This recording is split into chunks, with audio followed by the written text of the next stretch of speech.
Araw-araw galingan at gawing makabuluhan. Kilusan mga plano mo kaysa maguluhan. Huwag gawing komplikado, huwag hayaang manalo. Negatibo na namumuo sa iyong kaisipan. Naiintindihan kita, minsan ganyan talaga. Ang katawan at isip ay kailangan din ng pahinga.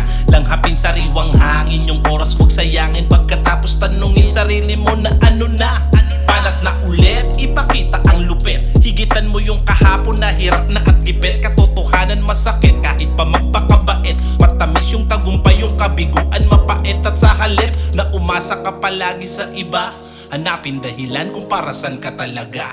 Gawin kung anong dapat, wag lang puro salita. Patunayan mo na kahit paano may sinabi ka. May sinabi ka. Kung ano man ang iyong gusto, habang nandito ka pa sa mundo, saka mo na lang malalaman kung ano ang kabuluhan at ang kahulugan. Kung ano man ang iyong gusto, habang nandito ka pa sa mundo, saka mo na lang malalaman kung ano ang kabuluhan at ang kahulugan. Buhay ay hirang kaya sulitin ng sagad habang ginagawa ng tama ang responsibilidad. Buhay din ay giginhawa, manalangin, maniwala kung anong nakatadhana ay yun ang matutupad. At habang umiidad, maraming pagbabago parang sarili mo. Pagtingin mo sa litrato, paano? Masyado kang babad sa iyong trabaho. Nalimutan mo ang buhay ay isang regalo. Lumabas at magyaya kung sino makakasama. Kahit pa wala, may bago kang makikilala. Di rin masama kung minsan ay magpakabata. Pumunta ka sa lugar kung saan ang utak mo'y payapa. Huwag pigilan ng sarili sa gusto mong subukan.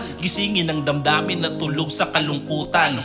Magkamali man ay huwag mong kalilimutan na baunin ang lahat ng mga bagong natutunan. Tandaan mo yan. Kung ano man ang iyong gusto, habang nandito ka pa sa mundo, saka mo na lang malalaman kung ano ang kabuluhan at ang kahulugan. Kung ano man ang iyong gusto, habang nandito ka pa sa